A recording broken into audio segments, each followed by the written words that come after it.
of her presentation is toward probabilistic fire spread modeling using satellite imagery and cellular automata. Ladan, thank you for your presentation. And after Ladan's presentation, we will proceed to the time for questions and answers. Ladan, please go ahead. Sure, thank you. Okay. It says I need your approval for the sharing, so I just send a request. Yeah, I think Nazia Yes, has I have access to. Yes. Yeah, I Are can. you able to do it? Yeah. Okay, Thanks. thank you.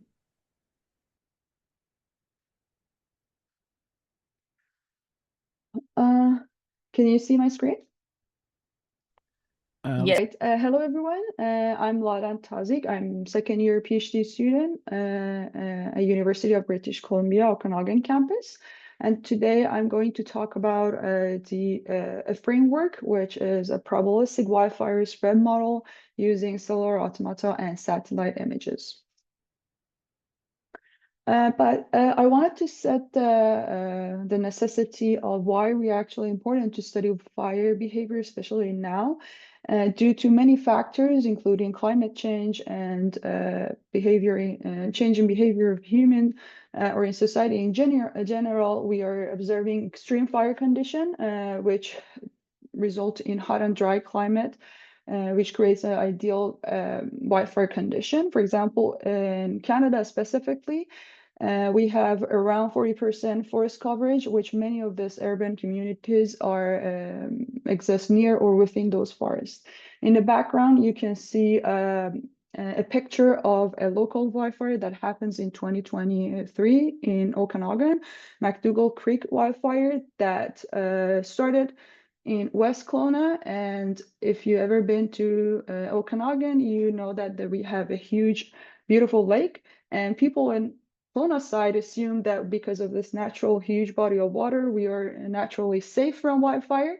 But what happened later in the night was an ember flew over about 5 kilometers over the lake and started a new fire on the east side of the lake, which is in Kelowna, which eventually led to massive evacuations of a nearby campus itself and nearby neighborhoods.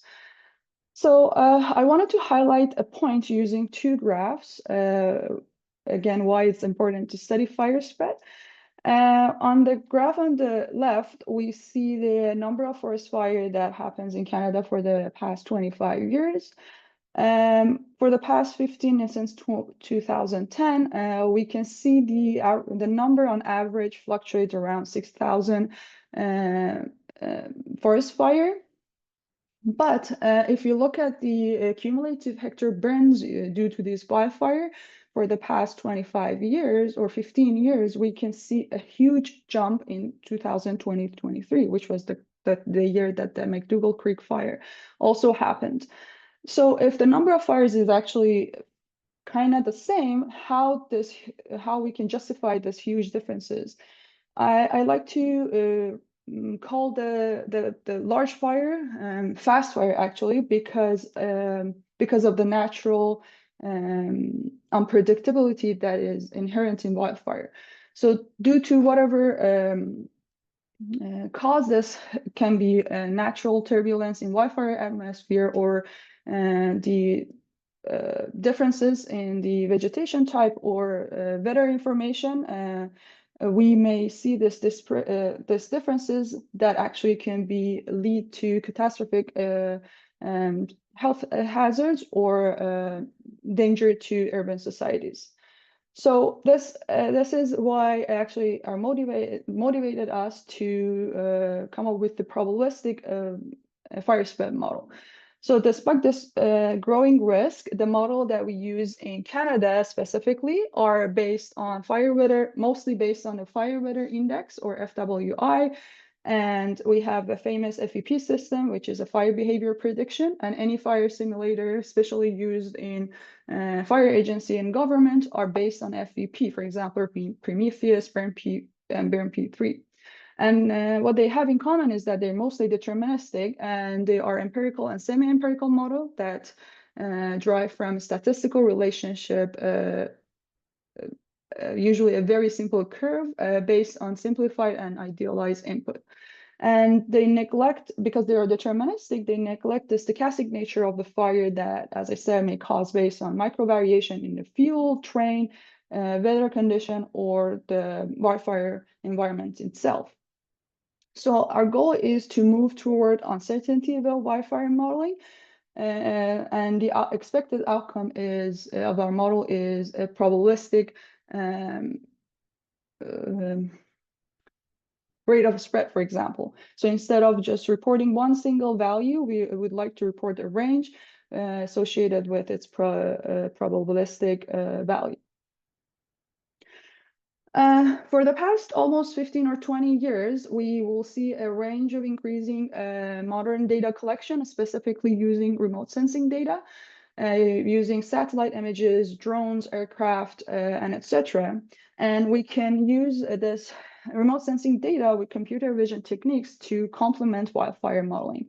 And what I mean by that is that we can use, for example, segmentation, which is a very common technique in computer vision, to identify and delineate the fire parameter and extract the special feature from those images. And we can later on be used in studying the fire behavior.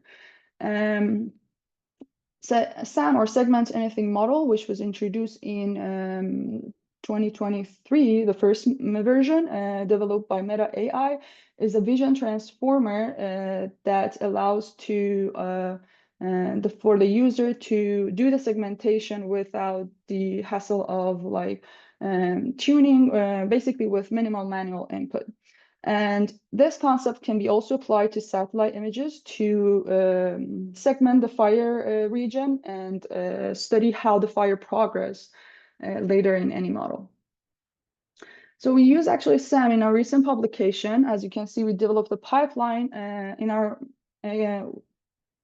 paper. We actually studied how different degrees of slope contribute to isotropic fire spread in 4 directions.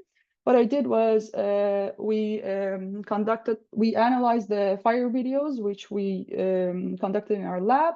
And based on a 3-stage, we did the segmentation and we did the post-processing. And at the end, we had a binary fire region that later we used to relate to the different degrees of slope. And so this proof of concepts, or this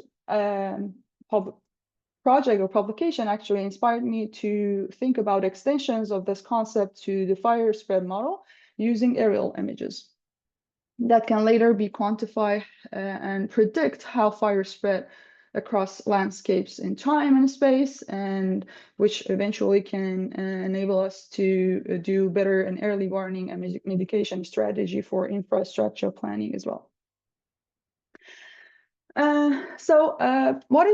So we may heard of fire behavior models, fire spread models, and there's a little bit of tiny differences between these two terms, although they use very interchangeably. The fire behavior model are actually the engine of most of the system. They provide or describe the governing rules of local fire behavior, which means they determine how fast and how intensely a fire may behave under a given condition. And there are many properties of the fire that can be described. For example, one of the famous one is rate of spread or propagation direction, which is a function typically of the vegetation, topography, and weather. There are many other properties that can be studied. For example, the fire intensity, the burn area per square, like the burn area, for example. And throughout the history of wildfire or the fire science, we have different ways to model fire behavior. We have physical models that they try to describe the fire behavior based on combustion, heat transfer, and fluid dynamics. One of the famous one is Rothermill's and FireTech and WFDS. They are very accurate, but also computationally intensive, and they're also very sensitive to initial parameter values because in order to them to work very well, we need to solve a lot of differential equation. At the same timeline, we have empirical and semi-empirical model, like as I said, FVP in Canada, that they try to fit equation to experimental and field data. For example, MacArthur grass fire model and Canadian FVP.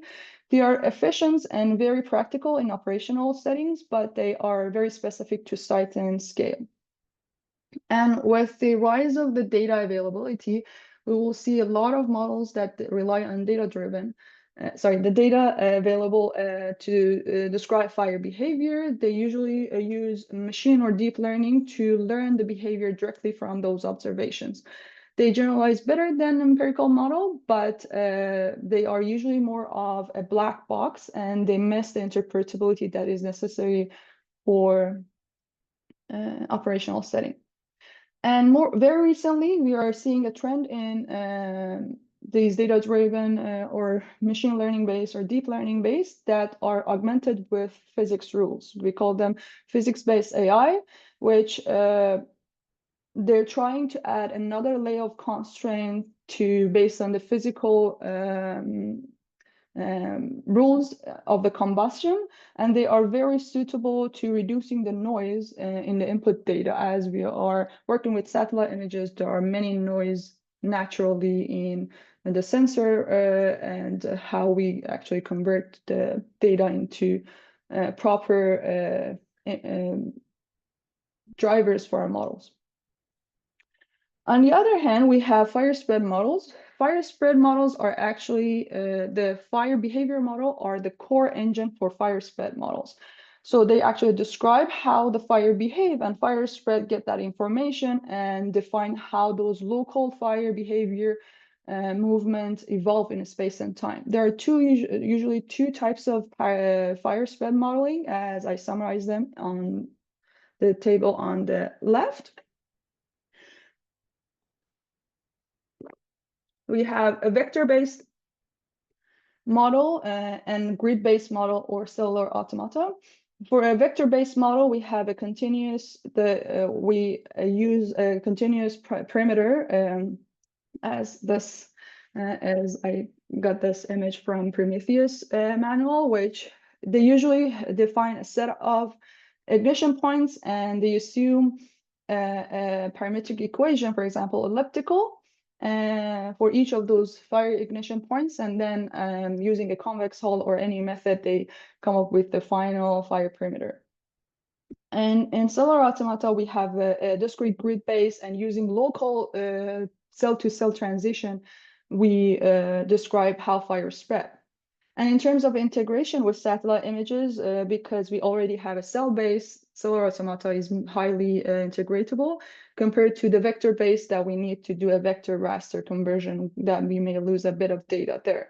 And in terms of handling stochasticity, again, because in Cellular Automata, I believe it's better than vector-based, because we have naturally embedding a stochastic or probabilistic transition rules for each cell level, compared to the vector-based that we need to add another layer, for example, with parameter perturbation or ensemble run to get the probabilistic fire spread.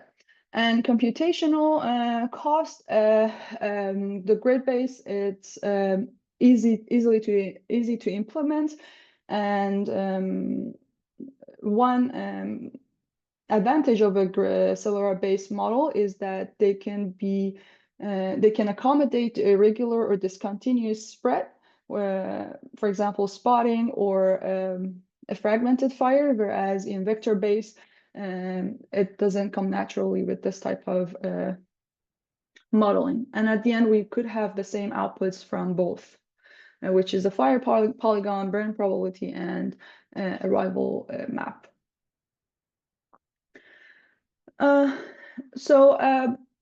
Key factors that influence wildfire behavior are usually categorized into four different categories. One of them is temperature, which affects the ignition threshold and can enhance combustion rate. We also care about the fuel type, fuel density, fuel moisture, and topography is also one of the factors that influence fire behavior, as well as wind speed and wind direction, or other meteorological drivers. And so each of these factors contribute to fire behavior on top of the interaction between these four categories. And in order to actually use the satellite images, the question was, for me at least, was, can we get any of this information from satellite images, or even a proxy of this information based on the satellite images? And so luckily for us, the answer is yes. And I summarized the different required input data for fire behavior in terms of topography, fuel moisture or dryness, and wind and weather information. And I have provided a summary of satellite that can gives us this information, as well as the spatial and temporal resolution. For example, we can get the slope aspects and elevation from a DEM map. We can get a proxy of fuel information, for example, the NDVI, which is a normalized difference vegetation index, which is an indicator of the vegetation health. And we can get a fuel type, biomass density, etc. For fuel and moisture, we can also use some indices like moisture index or land surface temperature as a proxy, and as well as wind and weather information from geological or the satellite related to this kind of information. But in order to actually build a model that can learn from data, we need a label data set. And this information is also available through satellite images. We can have the active fire burn area from VIRS, MODIS, or Sentinel and Landsat. And we can use this information to train our model to see how each of these categories contribute to the final burn area or active fire front. So based on the information, we propose a framework for our pipeline, which is contains of 5 different stages. We are currently at stage 1, which is data collection and preparation. And once we collected the data, we'll go to modeling, which eventually will be learning fire behavior from the data that we collected. At this 3rd stage, we are developing the Cellular Automata engine to define how the fire is spread. And as typical in any data science pipeline, we have the validation and evaluation and the deliverables. So in the first stage, we should start with defining the grid and states. What I mean by grid is because we're working with satellite images, it's already there because the rasters represent the landscape as a discrete cells and with associated data. We also need to define fire states. So this picture may give you a better idea of what I mean. So we have usually 3 or 4 different states for each pixel or each grid. And we are trying to learn those transition rules based on the fire behavior or data.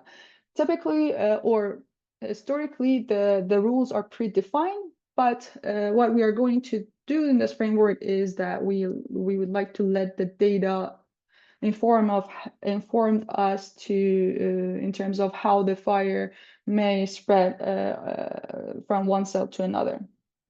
And then we have to integrate whatever inputs in terms of topography, wind, and fuel type we have. And on top of the labeled on a unified grid. But also an extra step here is that we need to do a feature extraction as well as the edge construction. But what I mean by edge construction is that because the directional spread is important, we need to add another layer to this grid as well, because let's say we are studying or including topography or slope. for each grid, because they represent a region, each edge actually may have different slope with the neighboring cell. So we need to include that information to, at the end, have an edge level data set with all the required information. And the next phase is the modeling phase, which in this stage, we formulate the fire behavior. We have a conceptual model that is ready for training. We can use deep learning models, machine learning, simple machine learning models, or even the attention-based model to describe the fire behavior. So for each cell, we will record the burn status of the neighbors of that cell, and as well as the environmental condition. And we learn the probability, ignition probability based on the labeled data set. So the probability would be a function of the input vector at any time, step t.